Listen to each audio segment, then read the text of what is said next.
Hi friends, சுத்தமான தரமான எந்த கலப்படமும் இல்லாத 100% தரமான தேன் உங்களுக்கு வேணும்னா இந்த ஸ்க்ரீனில் இருக்கக்கூடிய நம்பரில் காண்டாக்ட் பண்ணுங்கள். கன்னியாகுமரி மாவட்டம் மார்த்தாண்டம் தான் இந்த தேனுடைய ஆரிஜின். டிஸ்கிரிப்ஷன் பாக்ஸில் தேனுடைய விலையும் காண்டாக்ட் நம்பரையும் உங்களுக்காக கொடுத்துருக்கேன். உங்களுக்கு யாராவது வேணும்னா நீங்கள் டேரெக்டாக காண்டாக்ட் பண்ணி இந்த தேனை வாங்கிக்கலாம். ஹாய் விவர்ஸ், மீண்டும் வில்சன் ரிவ்யூ தமிழ்ச்சல் மூலமாக உங்களை சந்திக்கிறதுல பெருமகிழ்ச்சி அடைகிறோம். நம்ம ஒவ்வொருத்தருடைய வாழ்க்கையிலுமே அன்றாட வாழ்க்கையில ஒவ்வொரு விஷயத்தையுமே நம்ம சேஃப்டியை ரொம்ப பிரதானமா பாத்துக்கிட்டு இருப்போம். சோ அப்படி பாதுகாப்பையும் சேஃப்டியை நம்ம பாத்துட்டு இருக்கக்கூடிய நம்ம ஒவ்வொருத்தருமே கார் வாங்கும்போது எந்த அளவுக்கு நம்ம சேஃப்டியை பாக்குறோம் அப்படிங்கிறது ஒரு மிகப்பெரிய கேள்விக்குறியா இருந்துகிட்டே இருக்கு.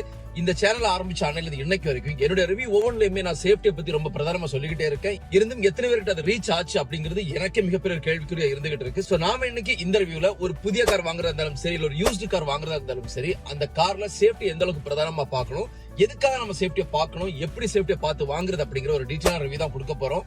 இது வரைக்கும் நம்ம சேனல் சப்ஸ்கிரைப் பண்ணாதவங்க தயவுசெய்து சப்ஸ்கிரைப் பண்ணிக்கோங்க. கார் பற்றிய செய்திகள், ரிவ்யூஸ், கம்பேர்ஸ் எல்லாமே உங்களுக்காக நம்ம டெய்லி போஸ்ட் பண்ணிக்கிட்டு இருக்கோம். இப்போ நம்ம சேஃப்டியை பத்தி பார்க்கலாம். ஒரு கார்ல சேஃப்டியை ஐடென்டிஃபை பண்றதுக்கு ரொம்பவே சிம்பிள், ரொம்ப காம்ப்ளிகேட்டடான ஒரு விஷயம் கிடையாது. ரெண்டு அம்சங்கள் தான் இருக்கு சேஃப்டியை பொறுத்த வரைக்கும். ஒன்னு சேஃப்டியோட ஃபீச்சர்ஸ், அதாவது கார்ல வரக்கூடிய சேஃப்டி ஃபீச்சர்ஸ். இரண்டாவது அந்த காரோட கன்ஸ்ட்ரக்ஷன், அதாவது அந்த கார் எப்படி அவங்க மேக் பண்ணிருக்காங்க அப்படிங்கிறது. சேஃப்டி ஃபீச்சர்ஸ் பொறுத்த வரைக்கும் பெரிய அளவிலான ஒரு கேள்விக்குறி கிடையாது. எதனால அப்படின்னு பாத்தீங்கன்னா, இன்னைக்கு இந்தியன் கார் மார்க்கெட்ல இந்தியன் கவர்மெண்ட் மிக தெளிவா அவங்க ஒரு டீடைல்ஸ் கொடுத்திருக்காங்க. இந்த சேஃப்டி ஃபீச்சர்ஸ் எல்லா கார்களுமே கம்பல்சரி இருந்தே ஆகணும் அப்படிங்கிறது.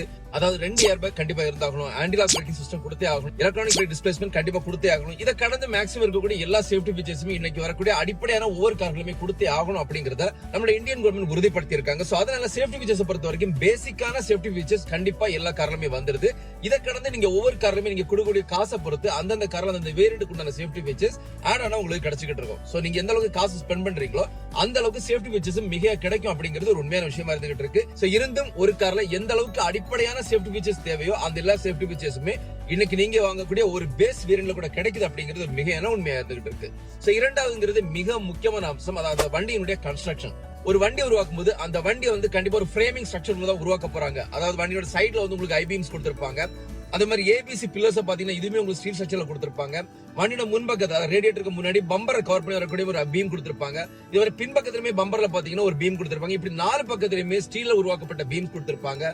பிளாட்ஃபார்மை பொறுத்த வரைக்கும் உங்களுக்கு பக்காவான ஸ்டீல் உருவாக்கி இருப்பாங்க. சோ இந்த ஒரு ஸ்டீல் ஃப்ரேம்ஸ் எந்த அளவுக்கு உறுதியா பண்ணிருக்காங்க அப்படிங்கறத வச்சு மட்டும்தான் அந்த வண்டியோட ஷெல் இன்டெகிரிட்டி எந்த அளவுக்கு இருக்கு அப்படிங்கறத ஒவ்வொருத்தருமே சொல்லிட்டு இருக்காங்க. சோ நம்ம இன்னைக்கு ஒவ்வொரு கார்களுமே பாத்தீங்கன்னா குளோபல் என்கேப் கிராஷஸ் ரேட்டிங் உட்புத்தி எடுத்துட்டு வந்துட்டு இருக்காங்க. அந்த ரேட்டிங்ல பாஸ் ஆகக்கூடிய ஒவ்வொரு கார்களுமே ஷெல் இன்டெகிரிட்டி பொறுத்த வரைக்கும் பெரிய அளவுல இருக்கும். ஆனா எந்தெந்த வண்டி ஃபெயிலா இருக்கும், நான் வண்டியை பேர் எடுத்து சொல்ல விரும்பல, அந்த ஒவ்வொரு காரோட ஷெல் இன்டெகிரிட்டி எடுத்து பாத்தீங்கன்னா கண்டிப்பா பெரிய அளவுல குறைவா இருக்கும். அதாவது ஷெல் இன்டெகிரிட்டி கம்மியா இருக்கு அப்படின்னா அதனுடைய அர்த்தம் என்ன அப்படின்னு பார்க்கும்போது, அந்த வண்டியில அவங்க கன்ஸ்ட்ரக்ஷன் யூஸ் பண்ணிருக்கக்கூடிய இந்த ஸ்டீல் பீம்ஸ் எல்லாமே ரொம்பவே ஹெவியான பீம்ஸ் கிடையாது, ரொம்ப கம்மியான குவாலிட்டி உள்ள ஒரு பீமை தான் அவங்க கொடுத்திருக்காங்க. இதுக்கு எடுத்துக்கிட்டா பெரிய பெரிய கார்கள் எல்லாம் நம்மளால சொல்லிக்க முடியும். இன்னைக்கு இந்தியன் கார் மார்க்கெட்ல எண்ணிக்கையோட அடிப்படையில அதிகமான எண்ணிக்கையில விற்கப்படக்கூடிய பல கார்களுமே இன்னைக்கு ஷெல் இன்டெகிரிட்டி பொறுத்த வரைக்கும் பெரிய அளவுல கீழே இருக்கு அப்படிங்கிறது ஒரு நிதர்சனமான உண்மையா இருந்துகிட்டு இருக்கு. சோ எதுக்காக இந்த ஷெல் இன்டெகிரிட்டி, அதாவது வண்டியினுடைய இந்த உறுதித்தன்மையை கம்மியா வச்சிருக்காங்க அப்படிங்கறதை நம்ம யோசிக்கணும். எதனால அப்படின்னு பாத்தீங்கன்னா அதுக்குமே காரணம் நாம தான். அதாவது நாம கார் எடுக்கணும்னு முடிவு பண்ணும்போது நாம மிகையா தேடக்கூடிய ஒரு விஷயம் இருக்கு. என்ன அப்படின்னு பாத்தீங்கன்னா அந்த கார் எந்த அளவுக்கு மைலேஜ் கொடுக்குது. இந்தியன் கார் மார்க்கெட்டை பொறுத்த வரைக்கும் பெரிய அளவுல பட்ஜெட் பிரைஸ் ரேஞ்ச் கொடுத்தாங்க. அதாவது 10 லட்சத்துக்கு மேல அதிகமான காசு கொடுத்து எடுக்கக்கூடியவங்கிறது ரொம்பவே கம்மி. 10 லட்சத்துக்கு உள்ளாடி வரக்கூடிய கார்களை எடுக்கக்கூடியவங்களோட எண்ணிக்கை தான் பெரிய அளவுல இருந்துகிட்டு இருக்கு. குறிப்பா சொல்லணும்னா ஒரு 6 லட்சம், 7 லட்சம், 8 லட்சம் இந்த ஒரு பட்ஜெட் பிரைஸ் ரேஞ்சில கார் வாங்கக்கூடியவங்களோட எண்ணிக்கை பெரிய அளவுல இருந்துகிட்டு இருக்கு. சோ இந்த ஒரு பிரைஸ் ரேஞ்சில கார் வாங்கணும்னு முடிவு பண்ணக்கூடிய எல்லாருமே யோசிக்கக்கூடிய விஷயங்கள் என்ன அப்படின்னு பாத்தீங்கன்னா, அந்த கார் எந்த அளவுக்கு மைலேஜ் கொடுக்குது, அந்த கார் எந்த அளவுக்கு ரீசேல் வேல்யூ இருக்கு. சோ ரீசேல் வேல்யூமே அடிப்படை எதை வச்சு பாக்குறாங்க அப்படின்னு பாத்தீங்கன்னா, இந்த வண்டி எந்த அளவுக்கு மைலேஜ் கொடுக்குது அப்படிங்கறத வச்சுதான் ரீசேல் வேல்யூ பாக்குறாங்க. சோ எப்பவுமே ஒரு வண்டியில மைலேஜ்ங்கிறது ஒரு பிரதானமான ஒரு விஷயமா இருந்துகிட்டு இருக்கு. சோ அப்படி பார்க்கும்போது மைலேஜ் உங்களுக்கு அதிகமா கிடைக்கணும் அப்படின்னா கண்டிப்பா அந்த வண்டியோட எடை பெரிய அளவுல கம்மியா இருந்தா மட்டும்தான் மைலேஜ் அதிகமா கிடைக்கும். வண்டியோட வெயிட் அதிகமா இருக்குன்னா கண்டிப்பா நமக்கு மைலேஜ் கிடைக்கிறதுல வாய்ப்புகள் கிடையாது. சோ மைலேஜ் அதிகப்படுத்துறதுக்காக என்ன பண்றாங்க அப்படின்னு பாத்தீங்கன்னா, லைட் வெயிட்டான ஸ்டீல் ஃப்ரேம்ஸ் எல்லாம் வண்டியில யூஸ் பண்றாங்க. சோ அப்படி லைட் வெயிட்டான ஸ்டீல் ஃப்ரேம்ஸ் எல்லாம் யூஸ் பண்ணும்போது ஆட்டோமேட்டிக்கா வண்டியோட ஷெல் இன்டெகிரிட்டி கம்மியாகும். சோ எங்கயாவது ஒரு இடத்துல ஒரு சின்ன ஒரு ஆக்சிடென்ட் ஆச்சுனாலும் கண்டிப்பா இம்பாக்ட் பெரிய அளவுல இருந்துகிட்டு இருக்கும். ஒரு சின்ன எடுத்துக்காட்டு நான் தெளிவுபடுத்திக்கிறேன். இப்ப கரண்டா இருக்கக்கூடிய டாடாவுடைய அல்ட்ரோஸ் காரா இருக்கட்டும், இல்ல மஹிந்திராவுடைய XUV 700, மஹிந்திராவுடைய XUV 300, டாடாவோட நெக்ஸான், இந்த கார்கள் எல்லாமே டிசைன் பண்ணிக்கூடிய ப்ரொசீஜர் எப்படி அப்படின்னு பாத்தீங்கன்னா, வண்டியோட ஃப்ரண்ட் பம்பர்ல ஒரு ஸ்டீல் ஸ்ட்ரக்சர் கொடுத்திருப்பாங்க. அது ஓரளவுக்கு கொஞ்சம் கம்மியான ஒரு இன்டெகிரிட்டில இருக்கும். அதுக்கு பின்னால கொஞ்சம் கேப் விட்டு இனி ஒரு ஸ்டீல் ஸ்ட்ரக்சர் கொடுத்திருப்பாங்க. அதாவது நம்மளுடைய வண்டிக்கு ஸ்டியரிங்க்கு நேரா கீழே வரும்போது அந்த இடத்துல ஒரு ஸ்ட்ரக்சர் கொடுத்திருப்பாங்க. இது அந்த ஃப்ரண்ட விடையும் அதிகமான ஒரு இன்டெகிரிட்டி கூடுதலா கொடுத்திருப்பாங்க. இத கடந்து வண்டியோட ரெண்டு சைடுல போகக்கூடிய பாத்தீங்கன்னா மேல ஒரு லேயர் கீழே ஒரு லேயர்னு ரெண்டு பீம்ஸ் கொடுத்திருப்பாங்க. இதுக்கு வெர்டிகலா நிறைய ஃப்ரேமிங் ஸ்ட்ரக்சர் கொடுத்திருப்பாங்க. அதே மாதிரி பின்பக்கத்திலையும் கொடுத்திருப்பாங்க. எதுக்காக முன்னால இந்த ரெண்டு கொடுத்திருக்காங்க? அதுல முதல்ல கொஞ்சம் கம்மியான இன்டெகிரிட்டி கொடுத்திருக்காங்க, ரெண்டாவது அதிகமான இன்டெகிரிட்டி கொடுத்திருக்காங்க அப்படின்னு பாத்தீங்கன்னா இந்த ஃப்ரண்ட்ல உள்ள ஸ்டீல்ல ஒரு வண்டி இம்பாக்ட் ஆகுது, அதாவது வண்டி இடிச்சிட்டாங்க அப்படின்னா அது கண்டிப்பா கொஞ்சம் பின்னால வரணும். அப்பதான் நமக்கு உள்ளாடி இருக்கக்கூடிய நம்ம ஃப்ரண்ட்ல தெரிக்க மாட்டோம் அப்படிங்கிறதுக்காக அது கொஞ்சம் கம்மியான இன்டெகிரேட் கொடுத்திருப்பாங்க. அதுல இன்டெகிரேட் ஆகி அது பின்னால வந்து அடுத்து ஹெவியா இருக்கக்கூடிய இந்த ஸ்டீல் பீம்ல வந்து இடிச்சு இது நமக்கு பாதுகாப்பா இருக்கும், ஒரு அரணா இருக்கும்.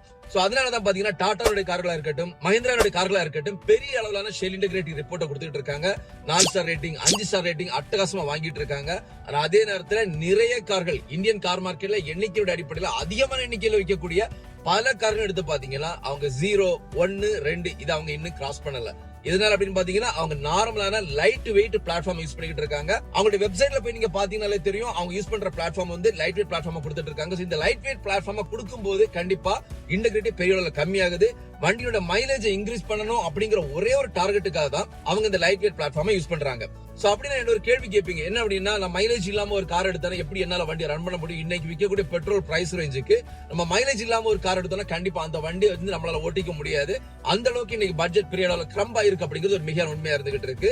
இருந்தாலும் இதெல்லாம் உங்க கையில தான் இருக்கு. சேஃப்டியை பொறுத்த வரைக்கும் இது ஒரு நாள் சேஃப்டி கிடையாது. ஒரு கார் வாங்குறோம்னா அந்த காருங்கிறது என்னோட இண்டிவிஜுவலான தனிப்பட்ட ஒரு நபருக்கு கிடையாது. என்னுடைய குடும்பமும் டிராவல் ஆகும், என்னுடைய நண்பர்கள் டிராவல் பண்ணுவாங்க. சோ அப்படி டிராவல் பண்ணும்போது இந்த ஒரு காருங்கிறது கண்டிப்பா பெரிய அளவுல சேஃப்டியா இருந்தே ஆகணும்.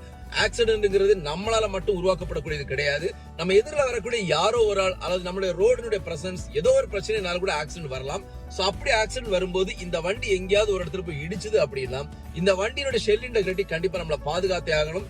வண்டியோட சேஃப்டி ஃபீச்சர்ஸ் பொறுத்த வரைக்கும் எல்லா விஷயத்தையுமே கண்ட்ரோல் பண்ணுமே தவிர ஒரு இடத்துல இம்பாக்ட் ஆச்சுன்னா அந்த இம்பாக்ட்ல இருந்து நம்மள கண்டிப்பா சேஃப்டி ஃபீச்சர்ஸ் பாதுகாக்காது.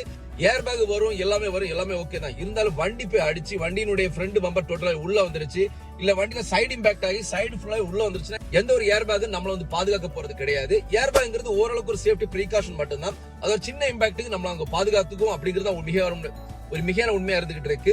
ஒரு பெரிய இம்பாக்ட் எங்கேயாவது ஆச்சுன்னா கண்டிப்பா நம்மள ஏர் பேக்கோ இல்ல சேஃப்டி ஃபீச்சர்ஸ் பாதுகாக்கும் அப்படிங்கிறது ஒரு தவறான எண்ணம். அதே மாதிரி பிரேக்கிங் அசிஸ்ட் கொடுத்திருப்பாங்க, எலக்ட்ரானிக் ஸ்டெபிலிட்டி கண்ட்ரோல் கொடுத்திருப்பாங்க, ஆன்டி லாக் பிரேக்கிங் சிஸ்டம்ஸ் கொடுத்திருப்பாங்க, இன்ஜின் இம்மோபிலைசர் கொடுத்திருப்பாங்க. இப்படி நிறைய சேஃப்டி ஃபீச்சர்ஸ் இருக்கு. இந்த எல்லா சேஃப்டி ஃபீச்சர்ஸுமே உங்களை மானிட்டர் பண்ணி நீங்க ஸ்டெடியா வண்டியை ரோட்ல ஓட்டுறதுக்கு மட்டும் தான் யூஸ் ஆகுமே தவிர உங்க வண்டியில இன்னொரு வண்டி இம்பாக்ட் ஆகுது அல்லது நீங்களே வந்து தவறுதலா ஒரு இடத்துல போய் இடிச்சிட்டீங்க அப்படின்னா அந்த ஒரு இம்பாக்ட்ல இருந்து கண்டிப்பா சேஃப்டி ஃபீச்சர்ஸ் நம்மள பாதுகாக்காது.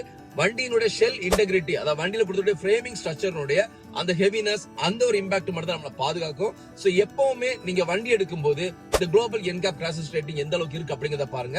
இன்னொரு ஹைலைட்டான விஷயம் இருக்கு, என்ன அப்படின்னு பாத்தீங்கன்னா இந்தியன் கவர்மெண்ட்டுமே ஒரு கிராஷ் ரேட்டிங் அனௌன்ஸ் பண்ணிருக்காங்க. அதுக்கு அவங்க அமெண்ட்மெண்ட் சைன் பண்ணிட்டாங்க. சோ வரக்கூடிய காலகட்டங்கள்ல குளோபல் என்கேப் கிராஷ் ரேட்டிங் மாதிரி இந்தியாவுல பாரத் கிராஷ் ரேட்டிங் நடக்க போகுது. இதன் மூலமா இந்தியன் கார்களுக்கு இந்தியன் கவர்மெண்ட் ஸ்டார் ரேட்டிங் கொடுக்க போறாங்க. சோ கண்டிப்பா அந்த ஸ்டார் ரேட்டிங்லயுமே மினிமம் 4, 5ங்கிற ஸ்டார் ரேட்டிங் இருக்கக்கூடிய கார்களை எடுங்க. இல்ல எனக்கு மைலேஜ் தான் முக்கியம், சேஃப்டிங்கிறது ரெண்டாவது தான் அப்படின்னு பார்க்கக்கூடியவங்ககிட்ட நம்ம ஒண்ணுமே பேச முடியாது. ஏன்னா நம்ம காசு கொடுத்து எடுக்கிறோம், இந்த ஒரு வண்டியில நம்மளுடைய ஃபேமிலி எடுத்துட்டு போறோம். அந்த அளவுக்கு முக்கியமானதுதான் கார். அந்த காரை நீங்க எடுத்து சந்தோஷமா ஒரு இடத்துக்கு போயிட்டு வரும்போது நம்ம தைரியமாவும் போயிட்டு வரணும். நான் வண்டி ஓட்டிட்டு இருக்கும்போது நம்ம இதெல்லாம் யோசிச்சுட்டு இருக்கும்போது நம்ம வண்டி நம்மள பாதுகாப்பா கொண்டு போமா, எங்கேயாவது இடிச்சுச்சுன்னா என்ன ஆகும், இதெல்லாம் யோசிச்சுட்டு வண்டி ஓட்ட முடியாது. எப்பவுமே நீங்க வண்டி வாங்கும் போதே தரமான வண்டியை வாங்குங்க. மைலேஜ்ல என்ன ஒரு 1 to 1.5 கிலோமீட்டர்ஸ்ல மேக்ஸிமம் 2 கிலோமீட்டர்ஸ் உங்களுக்கு கம்மியா கிடைக்கும். அது நீங்க வண்டியை தெளிவா ஓட்டினீங்கன்னா வண்டியை ப்ராப்பரா மெயின்டைன் பண்ணீங்கன்னா அந்த மைலேஜ் கூட நம்மளால மெயின்டைன் பண்ண முடியும். சோ அதனால என்ன பொறுத்த வரைக்கும் என்னுடைய தனிப்பட்ட கருத்து, நீங்க ஒரு வண்டி வாங்கும்போது கண்டிப்பா சேஃப்டி அடிப்படையா வச்சு பாருங்க. சேஃப்டியை பொறுத்த வரைக்கும் இந்த வண்டியில எந்த அளவுக்கு என்னோட வண்டியில ஷெல் இன்டெகிரிட்டி கொடுத்திருக்காங்க அப்படிங்கறத தெளிவா பார்த்து வாங்குங்க. டாடா மஹிந்திரா ரெண்டுமே இந்தியன் கார் மேக்கர்ஸ் பக்காவான ஃப்ரேமிங் சிஸ்டம் கொடுத்திருக்காங்க. ஃபாக்ஸ்வேகன் பக்காவா இருக்கு, ஸ்கோடா பக்காவா கொடுத்திருக்காங்க, டொயோட்டா ஓரளவுக்கு பக்காவா கொடுத்திருப்பாங்க, மாருதி, ஹிண்டே இந்த மாதிரி உங்களுக்கு பட்ஜெட் பிரைஸ் ரேஞ்சில அதிகமான எண்ணிக்கையில விற்கக்கூடிய அதிகமான மைலேஜ் டெவலப் பண்ணக்கூடிய கார்ல எடுக்கும்போது கொஞ்சம் கவனம் தேவை. இதனால அப்படின்னு பாத்தீங்கன்னா மாருதி சுசுகி பொறுத்தவரை இன்னைக்கு வரைக்கும் லைட் வெயிட் பிளாட்ஃபார்ம்ல தான் அவங்களுடைய கார்ல எல்லாம் கொடுத்துட்டு இருக்காங்க. சோ லைட் வெயிட் பிளாட்ஃபார்ம்ல கார் கொடுக்கும்போது கண்டிப்பா அதனுடைய ஷெல் இன்டெகிரிட்டி கம்மியா இருக்கும். தெளிவா ஒரு ஸ்லாபா நான் உங்களுக்கு சொல்லிக்கிறேன். எந்தெந்த கார்கள் உங்களுக்கு குளோபல் என்கேப் கிராஷ் ரேட்டிங்ல ஒரு 4, 5ங்கிற ஸ்டார் ரேட்டிங்ல இருக்கோ அந்த கார்ல எடுங்க. அட்லீஸ்ட் ரொம்ப கீழே போனீங்கனாலும் 3 ஸ்டார் ரேட்டிங் கீழே இருக்கக்கூடிய எந்த காருமே எடுக்க வேண்டாம். 0, 1, 2 இந்த ஸ்டார் ரேட்டிங் இருக்கக்கூடிய எந்த காருமே தயவுசெய்து எடுக்காதீங்க. நிறைய பேர் சொல்லுவாங்க மைலேஜ் அதிகமா இருக்கு, உங்களோட ஃபீச்சர்ஸ் அதிகமா இருக்கு, காசு கம்மியா கொடுத்தா போதும் நிறைய டைரக்ஷன் விடுவாங்க. அதுலயும் குறிப்பா வண்டியை விற்கக்கூடிய ஷோரூம்ல இருக்கக்கூடிய சூப்பர்வைசர்ஸ் தாராளமா பேசுவாங்க. சோ அந்த எந்த ஒரு பேச்சிலும் நீங்க மயங்க வேண்டாம். எந்த ஒரு கார் எடுக்கிறதா இருந்தாலும் அந்த கார்ல எந்த அளவுக்கு நமக்கு சேஃப்டி கொடுத்திருக்காங்க அப்படிங்கறத பார்த்து மட்டுமே அந்த கார் எடுங்க. சோ நான் இன்னைக்கு கொடுத்த இந்த ஒரு இன்ஃபர்மேட்டிவ் கண்டிப்பா உங்களை ஃபுல்ஃபில் பண்ணிருக்கும் நம்புறேன். இன்னொரு வீடியோ உங்களை சந்திக்கிற வரைக்கும் உங்களிடமிருந்து விடைபெறுவது உங்களுடைய அட்மின் விவேக். தேங்க்யூ.